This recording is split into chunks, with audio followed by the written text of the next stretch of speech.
Morning, everybody. Cam here from thefishroom.co.nz, and we've done it again. We've made it to Friday. Let's celebrate with coffee. That's a really good coffee, believe it or not.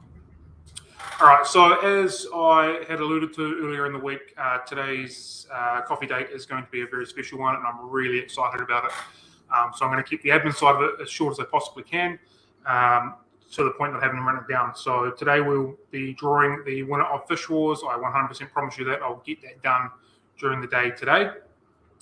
Secondly, of course, we're coming towards the end of the month. So if you want to get into the draw to win a $25 The Fish Room voucher, please give us a review on either Google, Facebook, or anything that you have purchased. And there was a third one, but because I haven't written it down, I've forgotten it, and there's some more important things happening right now anyway. So without too much more mucking around, I would like to basically say we've got ourselves a couple of special guests today. We have John, who I'm going to push a button in now, who you've seen before. Someone's knocking on my door. John, can you please take over for about 3 minutes? Someone's just knocked on my door. Yeah, not a problem. Surprise visitors. Okay, well, as Cam's been saying, we've got a special guest with us today. Anyone that's been on the social media will have seen some new products that Cam's been bringing in, and it's related to the new range of fish food that we've got. So I'll let Cam take it from here and introduce them. All right, sorry about that. Just had the courier turn up. All right, so today as a special guest, we have got Dr. David Hall from Fish Science with us today. I'm very excited about this. We've got a bunch of questions to ask him. And if you have any questions while watching this, please feel free to ask them as well. Chuck them in the comments and we'll get through to them as well. So thank you very much for joining us. We really appreciate your time. No, it's a pleasure. I'm looking forward to it. Excellent. Okay, so let's kick this off. So you just want to give us a bit of an overview of who you are, your education, your time in the hobby, and sort of where you've been and who you've worked with and all that sort of stuff, please. Yeah, no, I mean that could take a while, I guess. But no, my involvement in the fish keeping hobby started when I was, I think, 6 or 7 with some goldfish, goldfish that I won from a fair, and we ended up keeping them for about 25 years in total. Wow. But so that was too many years ago. But I went to university. I enjoyed fish, enjoyed aquatic life. Did a degree in zoology and then a PhD looking at a disease of koi carp, a tapeworm disease of koi carp. And that led me into my career in fish keeping. I was lucky enough to be asked to work for Tetra here in the UK. Started off running their information service and answering consumer queries. And that was back in the day where all the questions came in by letter. So we used to answer about 5,000 letters a year, just either handwriting or sending comp slips with answers on. And I moved from there to be involved in the marketing side and then sales, and eventually I spent nearly 30 years with Tetra in the UK, but ended up running the UK and the South African businesses for them. And that was up to about 10 years ago when I left Tetra, and a couple of years later started Fish Science. And Fish Science is a company that started really with a conversation over a drink with an ex-colleague of mine who was working for a company that make or produce insect meal. And his question to me was, do you think insects would be a good ingredient for fish foods? And it was kind of one of those light bulb moments that I thought, yeah, that makes sense. That's what they eat in the wild. So that's really where it started. We started looking at insect meal and using it in fish foods, and the Fish Science range has developed from there. All right. Awesome. Okay, so you've obviously touched on how you began Fish Science. What's your kind of your vision behind it, or your goals that you've got within the Fish Science business itself? I think for me, there are already a lot of good foods on the market. But what I was looking to do with the Fish Science range was to try and provide a natural food, to try and recreate more or less what the fish would eat in the wild. Now, in a way, that's impossible because we can't go out and get exactly the same worms and snails and algae and plants that fish would eat in the Amazon or in India or wherever. But what we can do is make sure that the ingredients that we use in the foods represent those natural ingredients. So obviously the insect meal is the hero ingredient. That's what we center all the formulae around. But what we've also tried to do is use other natural ingredients. So things like natural color enhancers, things like paprika, krill, spirulina, even purple carrot as ingredients that just naturally boost the color. And then also use natural things to support the immune system of the fish. So again, things like garlic, beta glucans from yeast, omega oils, all support the fish, support the immune system and help them remain healthy. And that's really been my key, is not to try and come up with a good range of foods using good ingredients, not foods that are any better in many ways than some of the others that are on the market, but just approach that feeding from a different angle, which is the insect angle and the natural angle. Excellent. Okay. So what's the actual process of making up your formulas? Obviously you've got, I don't want to dive into too many trade secrets or anything like that, but sort of how do you kind of concoct your concoctions pretty much? It varies. Sometimes it's you find an ingredient that you think would work well. A good example would be the oak and algae wafer that we've got. That's a product that we had an algae wafer for a long time, which was was a good food. It sold well. It had it used spirulina and chlorella algae. It was based on algae ingredients.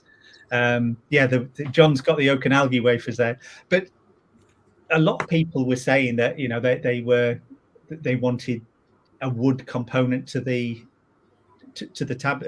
wafer, and there were some companies that were using wood. They were actually using bits of wood in the food just to provide that more grazing behavior that some of the Panax and Picoltia and some of the bristle noses that we keep would use. But interestingly, people that have put branches into their aquarium were saying, really quickly that those species would rip all the bark off the branches, and then they kind of lose interest, and then they put more bark, more twigs in with bark on, and the fish would become really active, and then they'd lose interest again. So it just pointed to the fact that maybe the oak bark or bark would be a good ingredient, and that's what it's proved. We added it to the formula, we tweaked the formula a little bit as well from what it was, and the oak and algae wafers are the result. The trials we've done have been great. When you actually put them in with other algae wafers, there's something about oak bark that just kind of triggers the fish's interest, and they all sort of go the way of the oak bark wafer. Yeah, and I think that's, in a way, it's difficult to say. What I don't very often do is sit down with a blank piece of paper and say, how are we going to come up with whatever? There's usually something there, because like a lot of things in this hobby, in this world, there's not a lot that's completely new. It's usually a case of taking something and trying to make it better. Mm-hmm. Yeah, that makes absolute sense. Just your adaptation to everything sort of does this thing. Yeah, sorry, John. I was going to say, I think the relationship with the community and fish keepers, breeders, retailers, and getting their direct feedback is something that's really important when you're developing and tweaking certain recipes for your foods, because you're hearing it from from the ground up, so to speak. All different kinds of people that are in it every day. They know their fish, they know what they like and don't like, and when they get that back to you, that's the best possible input you could get, really, because you then translate that into either changing it or stopping it or adding something in as well. And absolutely. Absolutely. Because what we've, if you do standard research work on a new food, that would involve having a bare tank with a fixed number of fish, and you'd have numerous replicates, and that's great, and that gives you some useful feedback on the food. Does it work? Do the fish grow on it? Do they survive? Do they colour up well? Mm-hmm. But a bare tank isn't a tank that most fish keepers would recognise. Most No. of us have loads of fish in the tank. We probably overfeed, we probably underfilter or have too many fish in there. And the food's got to work there as well. It's no good just being a scientific food that works in a laboratory condition. It's got to work in everybody's household. So that, like John said, the feedback that we had from people that are those normal fish keepers has been invaluable in actually tweaking the foods and just making sure they work well. Absolutely. And just before we move on, one thing that I think is the strong point, or one of the strong points of fish science, is the relationship that you've got with the community on a personal level. In the UK, I mean, every fish society in the country knows Dave, and they know everything because you've been visiting and you've got a really close relationship with all the societies. And before COVID, you would spend half your life driving up and down the shops, but still coming in and doing talks in the evening and visiting events at the weekends and stuff. And I do believe that's one of the things that people like about. They feel a personal relationship with the brand as well. That's what I'm trying to say. But I think fish science is a business, and for me as somebody that's been involved in the hobby for an awful long time, what I needed to do to make my business work was take advantage of the things that I had an advantage with, and the relationship with societies I'd had when I was at Tetra, so it was easy to keep those going, and actually spending time talking to people and getting them to like the foods and support the foods has worked really well. It was a plan right from the word go to try and get people to try it, because word of mouth with people that know what they're talking about is just invaluable. And unfortunately that's worked really well for us here in the UK. Yeah, definitely. Okay, so just on the insects that you use, what insects do you use, and why have you decided to go with them in particular? Yeah, we started with black soldier fly, which is Hermetia illucens. That's the scientific name for it, and that was the one that was kind of that light bulb moment that I mentioned before. That's an insect that is cultured in fairly large numbers, and initially it was cultured by a company, or we used the insects cultured by a company called Protix in Holland, and they were producing them. They're producing them, or were producing them in kind of prototype factory to be able to develop a way of producing large numbers of insects and large amounts of insect meal, with a view not only to feeding fish, but also in aquaculture, in pet foods, and ultimately in human foods. So their aim is to produce enough insect meal for it to be used as a major component in human diets. We used that initially, and we were the first ones to commercialize it, because at the time when we started, insect meal wasn't authorized to be used in anything in the human food chain. So it couldn't be used in aquaculture, couldn't be used in poultry or game birds or anything like that. So it was a nice way to get started using it. What we've done since then, and it seems to have worked pretty well, is I think there's a recognition that fish in the wild don't just eat one insect. They eat a whole range of different insects, and one way that we can improve the food is by adding more than one insect to the formulae. So we've started using things like mealworm larvae, silkworm larvae, chironomid larvae, and also not insects, I appreciate, but things like worm meal. So we're trying to find more ingredients, and part of that came from a conference that I was involved in several years ago, where the guys were explaining that there's actually thousands of insects that we could culture, and by choosing the right insects and feeding them on the right feeds, you could end up with a completely different kind of nutritional profile of the ingredients. And so, if you wanted something that was high in a particular amino acid, there's probably an insect that fits that bill, and it's just a case of breeding it. So I'm not in that fortunate position of being able to breed large numbers of insects, but what we can do is pick what is being bred and try and add them to the food. Okay, awesome. So what's the actual process of making the food like, from sort of harvest to, assuming it gets all mixed together and cooked and pressed, or how does that whole process kind of come about? The foods themselves are made firstly by obviously getting all the ingredients together, and generally you want the ingredients to be quite finely milled. So in the majority of cases we end up with either a meal or a flour of, it might be fish meal, it might be insect meal, it might be cereal, it could be krill, shrimp. All of them are finely ground. They're then mixed together and made into a slurry, which, if you were making flakes, it goes onto a heated roller that dry them out quite quickly at just over 100 degrees centigrade. So it cooks them quite quickly, sterilizes them, so there's no bacteria or any nasties in there, and you end up with sort of a great big flake. It's a sheet of food that then gets broken down into smaller bits and packaged.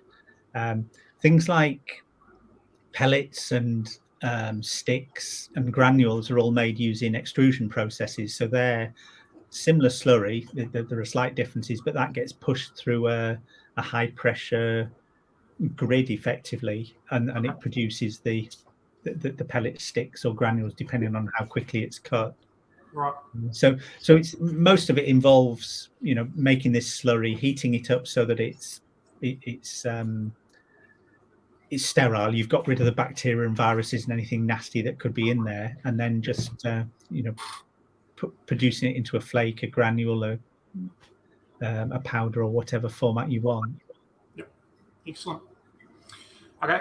So how have you tested your products? I know that you do some testing, and you sort of hand them out to a few different people to try and do that. But what's the process behind how you test your products before they go to market?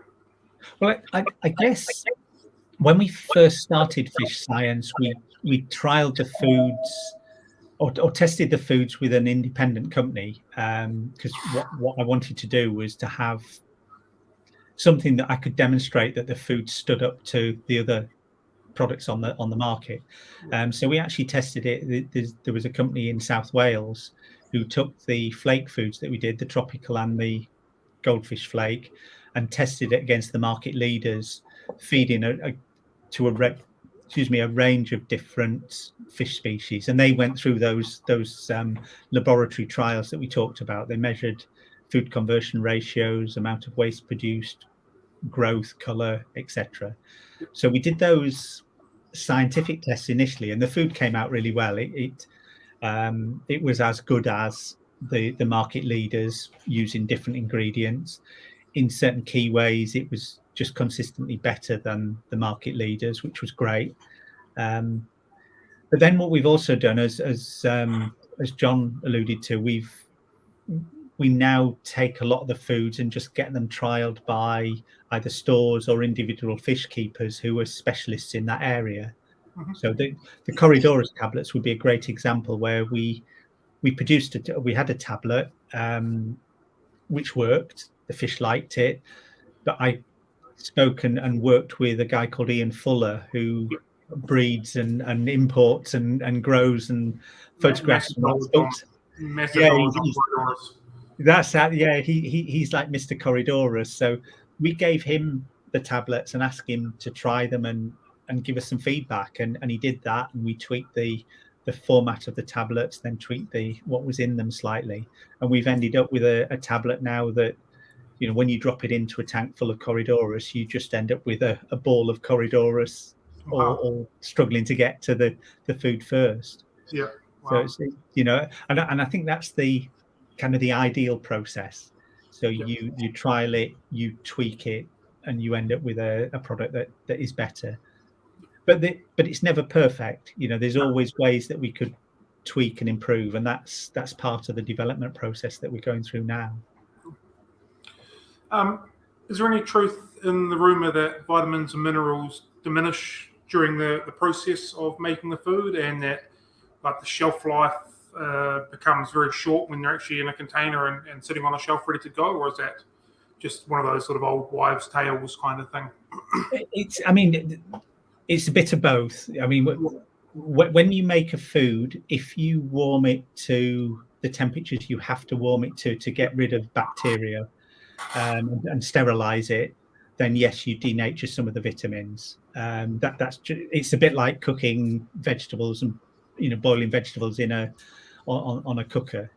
So yeah, things like vitamin C are denatured by high temperatures, and if you boiled it for too long, you get rid of it all. But what you can do to allow for that is that you can firstly minimize the length of time, so it's the bare minimum that's needed to make sure that the food is safe and hasn't got bacteria and fungi and other microorganisms that would just decompose it once it's made. And you can also add vitamin premixes to it, so you can add a vitamin mix that boosts the levels, so that once you've gone through this process, you've got the stated levels in the foods. Mm-hmm. Once the food goes into the tubs and the tubs are sealed, then we know through tests that the food will, after 3 years, will still have the stated levels of vitamins in it. Wow. So you've got no issue short term with the vitamins denaturing. What I can't guarantee, though, is as soon as you open that tub, then you lose all control. And the biggest enemy of fish foods is moisture and oxygen. So the moment you open the tub, and particularly if you do it in a near an aquarium or in a fish room, you've got moist, humid air, and the foods generally contain about 6 to 8% moisture, and that's how one of the main ways that we keep them, the vitamins, from denaturing is there's no moisture there, so there's no bacteria, no fungi. They can't survive at those levels of moisture. Mm-hmm. But that does mean that they're like a sponge. So as soon as you open the lid, the moisture gets in there, and you get the moisture level starts to increase. And if you're not careful, you can end up with the foods being denatured simply because of the moist air that's got in there.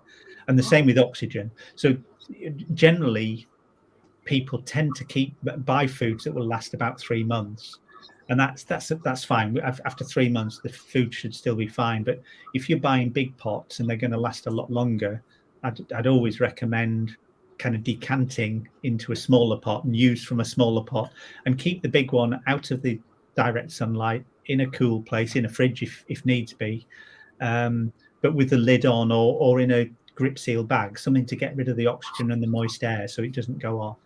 And then you'll keep to your 3-year shelf life. Yeah, that makes a lot of sense. How do you work out the nutrition that a specific fish needs for when you are kind of creating your formulas? Like, obviously, some fish are going to need more protein, to more algae, or what have you. So how have you kind of worked that out as you've created your foods? I think in some ways it's a lot of that work has been done. So fish science didn't start from nowhere, in that there was already companies out there that had done a lot of work, and there was a lot of research being done on what nutrition zebradanios, for example, needed, or some of the algae eating species.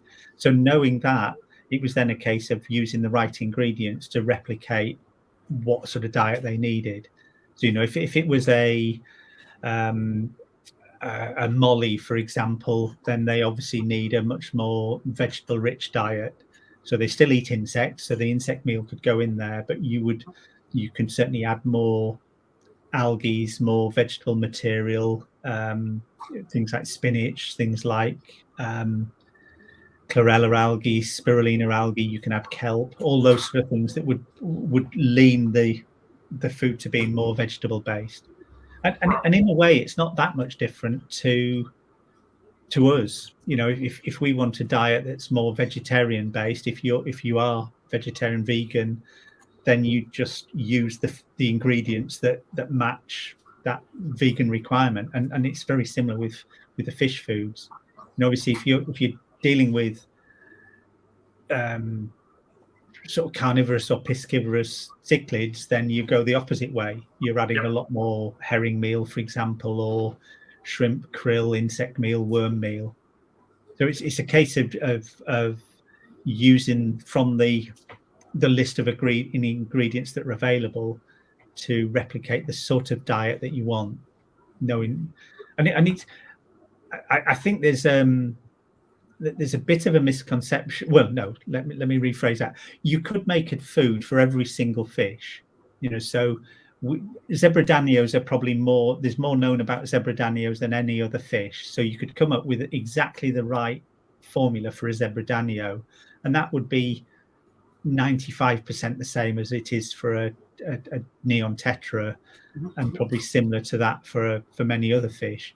But you haven't got enough space on your shelves, and me as a manufacturer wouldn't sell enough of each one if we had one food for every fish species. So there's a bit of a compromise in that we produce certain foods, and then fish keepers that know what they're talking about or want to really specialize on a particular fish will pick 2 or 3 foods and mix them or feed them together to give a more precise diet. Yep. Okay, cool. So you've kind of answered the next question within that, so that was awesome. So thank you. You've kind of also touched a little bit on this question, but I'll sort of ask it anyway. How do you kind of formulate your food for like community based when you know that, say for example, people have got tetras and corridors in an aquarium, or otocinclus and something slightly more carnivorous? So how do you kind of balance your food to make everything kind of full spectrum in the sense of like your tropical flakes and things like that? I mean, I think with a basic tropical flake, or inverted commas, a basic granule, you can get something that would be 90% okay for most fish. So with a tropical flake, for example, that we do, we've got 4 different flakes in there that are all slightly different. So they provide a good general diet for a community aquarium. If you've got Corydorus in there, then they will feed on the flakes when they drop to the bottom, but you can also create a little bit more interest in the way the fish behave and the way you interact with them by having tablets and dropping tablets in every now and again, and just changing from flake one day to a tablet and then back to flake, and just you use different foods that either with the ingredients that are in there or the format will suit different fish. So there will be Corydorus, things like the fairly common bronze corys. Their diet is probably not a whole lot different to an inverted commas, a general midwater species, but they just want it on the bottom, and the midwater fish wants it in the higher reaches of the water. So by making one in a tablet and one in a flake form, you can provide that diet. I would always recommend using a range of different foods, and that might, obviously the fish science foods form one part of that, but maybe you can use other foods as well, so that you get in different types of food to feed to your fish. But you also there are also the live foods or the frozen foods that you can add to supplement that as well. So just feeding one flake to the fish all the time in a community tank works, but if you can supplement that with bloodworms or mosquito larvae or daphnia or whatever it might be, pieces of cucumber, there's a whole range of treats that you can add to the tank that shouldn't form the main diet, but can supplement the main diet to make it a lot more interesting and tailored to the type of fish. You mentioned the bristle noses. You could feed algae wafers, but it's also great to see them eating mushrooms or cucumber or bits of lettuce or bits of paprika or whatever it might be. There was somebody, just before we move on to the next one, Camp, when you're talking about live fish, somebody on YouTube had asked a question. They've got kind of outdoor water vats, I think they're called, but we've got bloodworm in them, like wild bloodworm, I suppose, and they're concerned about introducing that to the aquarium for parasites and things. But I think if that's of a closed water, it's not part of the wild. So how would you just scoop that up and put it in, or is there a method that you can kind of really I would say? just put it, I'd put it straight in. I mean, I would treat it like a treat. So for us, chocolate is a treat. You shouldn't be eating it, 10 hours a day, or maybe you should, but it's not something that you would eat all the time. But once or twice a week, it's great, and you'd have no issue at all if it's from a vat outside where there's no fish. Then there's very, very, very little risk of introducing disease into your tank. The only possible risk would be from wild birds. So if that vat was, not just a small vat, but a huge vat with fish-eating birds visiting it, then there is a chance that you could have eggs from the fish-eating birds getting into snails or whatever that you could then introduce to your tank. But it is a really minimal risk, and if the vat is just a small vat, then there's no problem there. There's absolutely no risk. But that certainly is the risk if you went into the wild and harvested, like what tropical fish and goldfish used to be fed on, which is you went out to a lake or a pond and dip netted and brought the food back. Then there is a slight risk of introducing parasites because there are fish present and there are wild birds present that could act as hosts for parasites. But you need fish in that vat for there to be any risk at all. I would take it as it's a source of live food. Yeah, take advantage of it. Okay, that was DF Fish NZ on YouTube. So thanks for mentioning that in the comments, and great answer, Dave. Thanks. All right, so when we're sort of looking at a poor diet versus a good diet for fish, what are some of the things that people should be looking for in the ingredients list or on the back of the food containers that would kind of go from what is a good or a bad diet for the fish that they're feeding? Yeah, I mean, and that's a great question because it is really difficult to look on a pack of food and know it's good or bad. I mean, the price is a good indicator. You can't make something good out of cheap ingredients, or it is very, very difficult to do so. And the problem is if you're using poor ingredients, then what you tend to find is that food won't be digested very well by the fish. So you end up having to feed more to give it the right amount of nutrients, but there's a lot more waste. And then you've got the problems with lots of fish waste and uneaten food that you've then got to take out of the tank. So when you're looking for a good food, recommendations great. I would always, speak to the aquatic store and find out what they recommend and what they use, because that's a good guide. If it comes down to looking at the ingredient list, look for things like fish meal, insect meal, shrimp, krill, algae. Sometimes things are sort of combined together, so you may not find exactly what fish meal is being used. It might on the pack might say fish and fish derivatives, and that's just a way of the manufacturer protecting exactly what's in their formula. You might find like mollusks and crustaceans usually means shrimp, krill, mussel, those sort of things, but they may not say exactly what's in it, because again, if you tell somebody exactly what's in the formula, anybody can go along and just produce pretty much the same thing. So there's an element of trying to protect. What you should be looking to avoid, I would recommend, are things like bone meal, meat and meat derivatives, chicken, or chicken and chicken derivatives, and they're used in less expensive foods because they're less expensive ingredients. And you'll find, although the fish will eat them, and in small quantities they're fine, the trouble is that they don't meet all the nutritional requirements of the fish, and you end up with a lot more waste.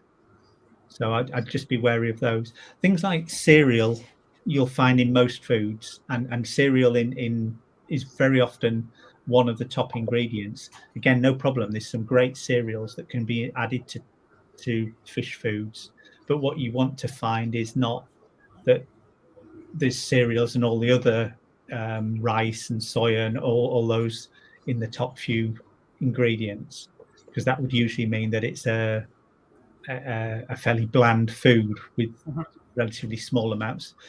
What you'll find, I believe it's the same in New Zealand as it is in Europe, but on the ingredients listing on a fish food, they're listed in order of amount in the food. So you would be looking for, if you wanted a food for piscivorous fish or fish that insectivorous fish, you'd want things like insect meal, shrimp and krill to be fairly well up that list, not right down at the bottom where it could be 0.1% of the food is shrimp.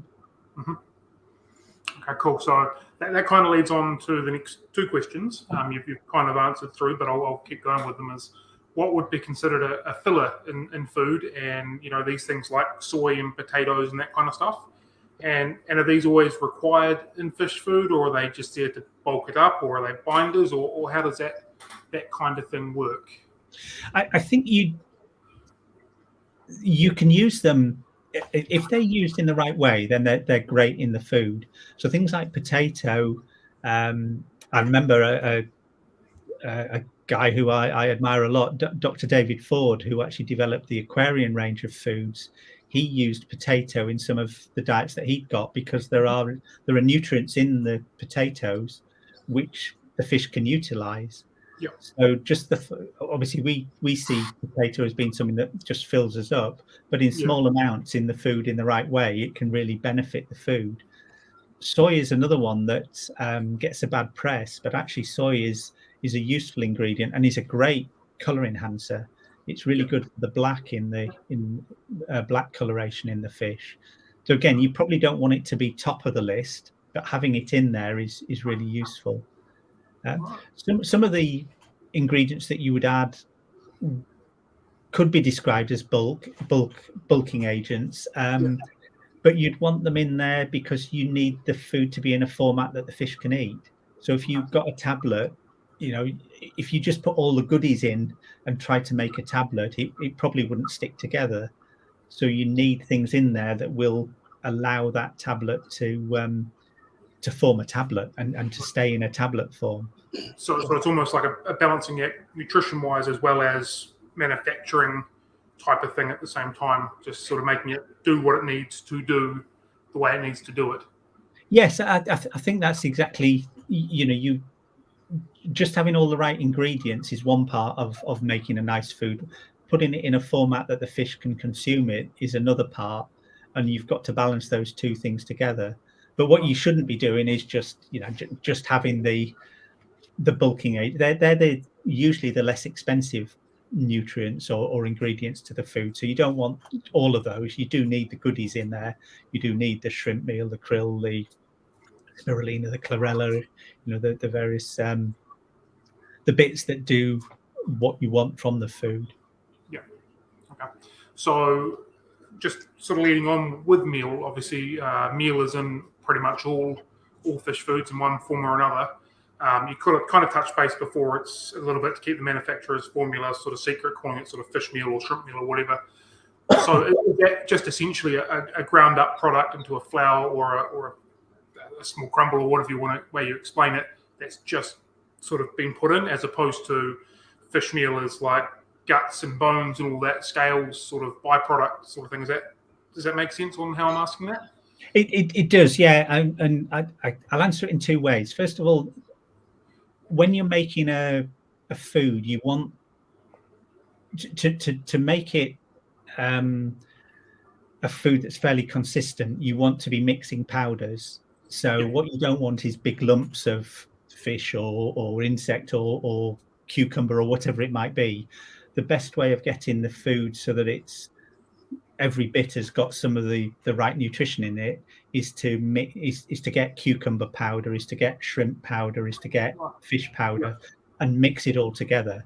So foods are made with powders, or meal as it's called. The difference between a powder and a meal, I'm not sure exactly what it is, but a meal would generally be slightly coarser than a powder. But yeah, you just mix them all together. That's the way that you end up with that slurry that can make a good flake or can make a good pellet tablet, whatever it might be. Just while I'm on that topic, sometimes you don't want it to be a really fine powder. We use coarse ground algae in some of the foods simply because not all of that coarse ground algae will be digested by the fish, and it provides the roughage that they need for their intestines to work.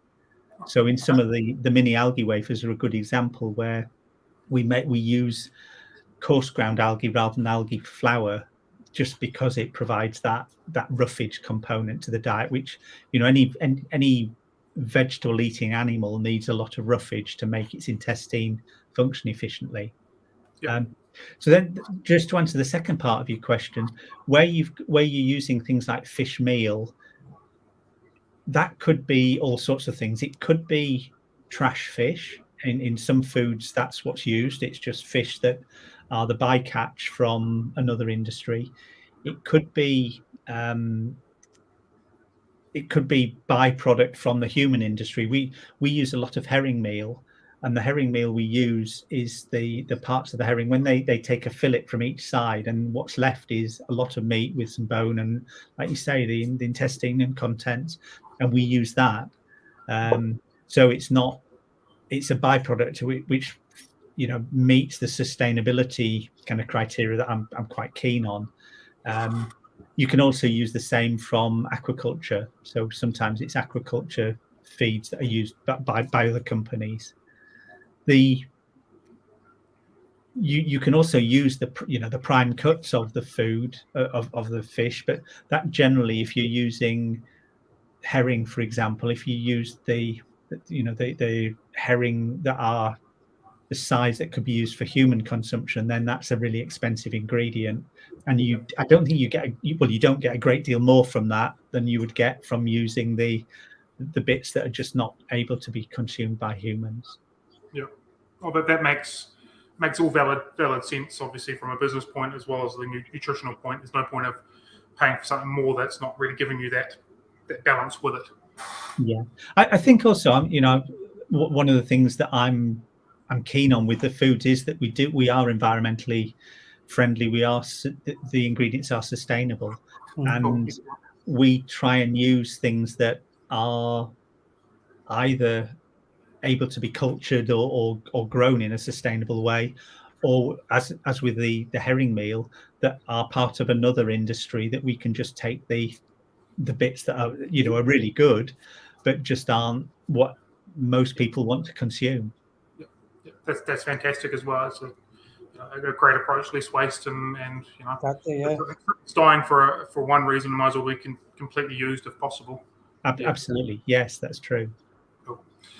Okay, so how do your formulas change from one food to another? Like, say, for example, you've got your goldfish pellets, and then you'll have your worm pellets. Do you start scratch from everyone, or do you have a base of what they're going to be and then adjust and tinker for whatever it is that you're making for? A little bit of both. With the goldfish foods, it's there is an element of what's in the foods that is similar from food to food, and we just change the format of the food. I mean, changing the format, change the ingredients slightly.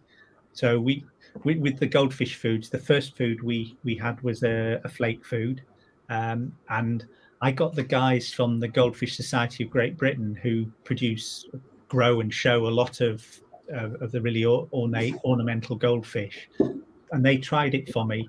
They said before they even tried it that they didn't really like flake. They felt that the best foods for the ornamental fancy goldfish was a pellet of one form or another. But they tried it. We tweaked it a little bit, and we ended up with a food that was great for basic goldfish, common goldfish. What they wanted was a sinking goldfish pellet, and they wanted one that was roughly 2 millimeter diameter, that sank, so that softened quickly but sank so that the fish could eat from underneath the water. And it was possible from the goldfish flake formula to just tweak it a little bit and end up with a formula that worked for the goldfish but also worked for the ornamental fish that want to feed from underneath the water. And then we also have one that floats, and that was, again, a lovely formula. In a way, that was developed to allow children to feed their fish, because the traditional way of kids starting in the hobby was to keep a goldfish. But the age-old advice is always to feed a pinch of flake. Well, a pinch of flake for a kid can be anything from like not enough to a week's worth all at once. Yep. Whereas with these pellets, what we could say was feed 1 pellet per inch of fish, or a couple of pellets a day, or 3 pellets a day. It was something that was very measurable and avoided that overfeeding problem. Okay. On the opposite side, though, goldfish flake doesn't give you a lot of links into a Corridorus tablet, for example. Yep. So when it came to foods that were completely different, then we're looking at a more unusual or a different route to market, and a different way of producing a food. So there we would be looking at what the fish need, and then on what format they need it in, and then trying to develop the foods to meet that. Criteria. Yep. Excellent. So just something that sort of came off the cuff as you were saying that, I've always wanted to know how, without giving away too much trade secrets again, how you make a floating pellet to a sinking pellet. For some reason, I've always thought it's either a little bit lighter in the pellet, or it's somehow got more air in it. How does that kind of come about? Well, the pellets are made using an extruder, and an extruder essentially is something that heats up a slurry of ingredients and pushes it through a series of little holes, and then we have what's called a cutter that just cuts these tubes of food in small bits, and that's the pellet. And you use different diameter holes to make different amounts of food. Depending on the ingredients and depending on the pressure that you put the pellet under, you can end up with a different density of pellet. And that will allow you to have a floating pellet if the density is quite light. So generally with that, you'd warm it up, you'd push it through the extruder, and you'd have ingredients that allowed it to expand quite quickly, which would make it a less dense pellet. Right. Okay. Whereas by pushing it under at higher pressure and having a slightly denser mix, you would end up with a denser pellet that would sink. Right. The real challenge is getting that in between. So what you want is a floating pellet. In a way, is easy because anything that's less dense than water floats. And a really fast sinking pellet is easy because anything that is really more dense than water sinks. But what most of us want is a pellet that just ever so slowly sinks down in the water and attracts all those fish, and that becomes more difficult because that's a fine margin between it floating or it sinking like a rock. So there it's a case of generally the extruder has to be running for a period of time to get the right temperature, to get the right pressure, and then you get a batch of food that is at the right density. Excellent. Cool. Well, I'm very excited that I've now learned that. Thank you very much. Okay, so we've only got a couple more questions to go, so we're getting to where we need to be. Everybody wants like bright, vibrant, colourful fish in their aquariums at home. In your opinion, what's the best way of achieving this? Well, to answer the question, first of all, it's worth knowing that fish can't make their own colour. So, fish in the wild and fish in your aquarium need to eat the colour pigment that they then use to make the fantastic colours that we see. And the way that you can encourage the best coloration in your fish is a combination of feeding the right food, providing the right environment and the right background. So yeah, John's sort of flagging up the krill flake. Krill is a great colour. See, that's my secret weapon for all fish that's got red on it. I've never had a food that's brought red out like that before. It's amazing. Brilliant, that's great. But with the red colour, you need to be feeding a food that's got something in it that will boost the red coloration. And krill is a great natural red enhancing ingredient. You've also got things like paprika, chlorella algae is another one, shrimp is another. So if you've got krill, shrimp, paprika, chlorella, spirulina, those sort of ingredients in the food, then that'll be really good for the red coloration. And most of the fish science foods have got that. The krill food is really, really high in krill and is a great way of boosting the reds and the oranges. If you were looking for things like yellow, then things like purple carrot, again, the chlorella and spirulina algae are really good at boosting the yellow in the fish. And then for black and interestingly blue, then things like soy, fish meal, again, the algae are great. They've got the melanin or the ingredient that will quickly form into melanin in the fish. So you end up with that color. If you fed a really bland food with no color enhancers, then what you'd find is that the fish wouldn't have the color pigment in its body to be able to be the bright color that we want. But color's not just what you feed. So you've got to feed the color pigment, and then they've got if you like, the bricks and mortar that they can make the color with. But fish also will only look at their best color if they're healthy and are not under stress. So you need to make sure that water conditions are good and they're not being stressed, not being chased around, they're not being caught and harassed. And then the background is key. If you put fish against a white background, they'll try and merge in with the background, and you'll find that they go really pale. If you put them against a black background, then their colors expand in their color pigment cells, and they become a lot better colored. And you can do that trial. It's an easy thing to do. If you've got a tank, just put some white paper on the side and the back of the tank and leave it for a couple of hours, and then photograph the fish, and then replace that with a black background, and again leave it a couple of hours and photograph the fish. And you can see in your photographs, you'll see a difference between the color, and it's just in the black background the pigment in the fish's pigment cells spreads out, so they become a lot more intensely colored. Yeah. Wow. Okay, cool. It's like neon tetras in the wild. The darker the water, the more vibrant their blue becomes and the red. Yeah. And you put them in a clear water and a white water environment, and they drain right out.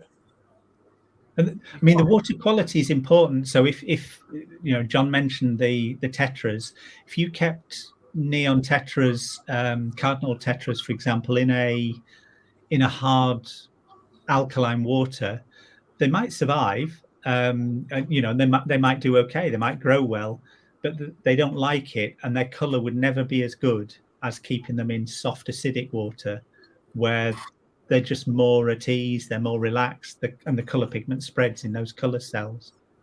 And those color cells are quite big. If you have a look at things like zebradanios, if they're not in perfect conditions, you can actually see that kind of lovely stripe can actually be made up of loads of little dots, and that's the individual color cells on the skin of the fish. Right. Okay. That's I was vaguely aware of the dark backgrounds kind of affecting that, and that's purely for my time when I had Frontosa, and the dark background basically made them incredibly dark. And I thought for them in particular, a lighter coloured background would be really good. But sort of now you've spoken about it, I remember having darker backgrounds on some of my tetras, and they've really kind of popped. So that kind of makes a lot more sense now as to why. Yeah, it's interesting. Like a lot to do with fish and kind of the natural world, it's not always as simple as just making it a dark background. You can probably get some of the best colors in fish where you expose them to natural sunlight. Yes, people that are breeding tetras and some of the smaller cichlids expose their tanks to morning sunlight, and you get superb coloration in the fish. But if you just bombard them with light, and there's no and a white background and white gravel, then they rapidly lose their color. They just try to merge in with the background because they don't feel comfortable standing out and of course a neon tetra struggles to merge in with a white background, but it goes as pale as it possibly can. It's noticeable in shrimps as well. If you put like white sand down, shrimps are pale, but when you put a black substrate, especially red cherry shrimp. I know you guys don't have shrimps. I always forget that, but it's very noticeable in the shrimps because they become transparent when it's a white substrate. Yeah. Which is crazy, but and shrimp and crustacean coloration is very similar to fish coloration. I mean, it can also be impacted by hormones and the nervous system. So, some of the best coloration you'll see, which just overrides everything, is when the fish are either dominant or submissive, or they're getting ready to breed. That's when they're at their absolute best. But the other bits, they need the components to be able to do that. So if you haven't fed them with a good color enhancing food, they're not going to look as good as they possibly could, and that's why we keep them, isn't it? It's to make them look as good as possible. Totally, yeah. Okay, so we've had a question from the floor, so to speak. How do you feel about beef heart for discus coloration? I mean, beef heart is I don't know why it's become a traditional food for discus, but it is worldwide. People feed discus on beef heart, and discus are a species of fish that get very focused on what they feed on. So if you feed them on beef heart, that's what they eat. And you can feed other things and they just ignore it because they don't recognize it as a food. So beef heart on its own, I don't think would have a big impact on the coloration. It's what you add to the beef heart in the mix that will give you the color component. Obviously beef heart will contain hemoglobin, which would help a little bit with the coloration. It's not going to do a lot for the yellows and the blues, but what you add to that mix, I'm sure would give you the color. So, and those additions could be given to you when you buy the beef heart mix, or you can make it by adding some of the commercial foods, some of the Fish Science Foods or Tetra Foods or whatever it might be to the beef heart mix. Although I've kept discus in the past and I've fed them beef heart, I always kind of feel that getting the discus away from being fixed on one food is quite a good idea. So feeding on a granular food or a pelleted food along with the beef heart, and just rotating the food around so that you don't get the fish just focusing on it. It's a bit like kids feeding on pizza. If all they look at is pizza as their main source of food, that they ain't going to be very healthy. So if you can get them to feed on a range of different things, then the kids and in the same way the discus will be a lot better. That makes sense. Okay, so we've pretty much come to the last set of questions that I've got. So this is basically a school of 6 very, very quick questions. Kind of yes, no, simple, fire off the top of your head. So the first one is, do you like apples or bananas more? Apples. Do you prefer horrors or romantic comedies? That's a good one. Not horrors, so romantic comedies. Probably not either, but not the horror. Yep, let's go. Tea or coffee? Tea. Okay. Batman or Superman? And I'm going to throw in a curveball of Iron Man because Iron Man is awesome. Okay, Superman. Okay. What is your unicorn fish and why? Unicorn fish. I would say it would be something like cherry barbs, Rosie Barb's cherry barbs. I don't know, something about them. Yep. Okay. And what's your favorite fish that you've ever kept and why is that? Angelfish. I've had, certainly when I was at Tetra, I had a tank in my office that had about a dozen angelfish, and they were just gorgeous. They got to be, they bred well most weeks, but they just, they were full size. They were just looked superb, and they interacted so well together. They were great, really good fish. There's definitely something to be said about a big long tank full of a decent shoal of angels, the way they interact and work together, I think is very nice as well. Unfortunately, they're often kept in too small of a tank. Yeah, and not keep enough. I think that's the other thing with the angels. If you just keep one or two, they're cichlids. They're quite aggressive. But if you keep a group of them together, they're just brilliant. Have to agree. Okay, so that comes to the end of my questions. So once again, thank you very much for joining us. I do really appreciate it. Thank you very much for your time, and I think everyone who's watched this has definitely got something out of it. So we appreciate your time. So thank you very much. No, it's been a pleasure. Thank you. Thanks for your time as well.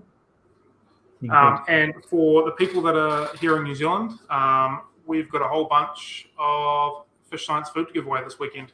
So basically all you have to do is make any purchase on our website or in store. It doesn't matter how big it is. If you buy a $2 air blocker, stopper, valve thing, or if you spend $5 million, it doesn't matter. We'll give you a free sample of this food.